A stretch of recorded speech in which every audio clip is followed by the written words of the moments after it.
அஸ்ஸலாமு அலைக்கும். Hi guys, எல்லோரும் எப்படி இருக்கீங்க? இப்போ நான் என்ன பண்ணிகிட்ருக்கேன்னு பார்த்தீங்கன்னா, வெஜிடபிள் பிரியாணி போடலாம் அப்படின்ட்டு எல்லா வெஜிடபிள்ஸும் கட் பண்ணிகிட்ருக்கேன். இதில் நான் வந்து பன்னீரும் ஆட் பண்ணியிருக்கேன். பன்னீரும் வெஜிடபிள்ஸும் போட்டு ஒரு ஒன் பாட் ரைஸ் மாதிரி செய்யலாம் அப்படின்ட்டு. பன்னீர் வந்து நேற்று வீடியோவில் பார்த்துருப்பீங்க, ஹோம்மேடாக பண்ணது தான். இது வந்து தக்காளியும் முந்திரியும் வந்து நான் பன்னீர் பட்டர் மசாலாக்காக அது ரெடி பண்ணிகிட்டு இருந்தேன். அது நைட்டு சப்பாத்திக்கு வச்சுக்கலாம் அப்படின்ட்டு இன்றைக்கி ஃபுல்லாக பன்னீர் போட்ட ரெசிபீஸ் தான் எல்லாமே. வெஜிடபிள் பிரியாணி நல்லா டேஸ்ட்டாக இருந்துச்சு. பன்னீர் போட்டிருக்கோம், கார்ன் போட்டிருக்கோம், வெஜிடபிள்ஸ் எல்லாம் போட்டிருக்கிறதுனால நல்ல ஒரு ஹெல்த்தியான ஃபில்லிங்கான ஒரு லன்ச் இன்றைக்கி.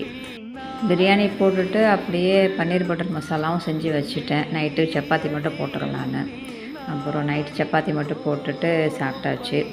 ஓகே ஃப்ரெண்ட்ஸ், இன்றைக்கான வீடியோ இவ்வளோ தான். நம்ம நெக்ஸ்ட் வீடியோவில் மீட் பண்ணலாம். டாட்டா பாய், தேங்க்யூ.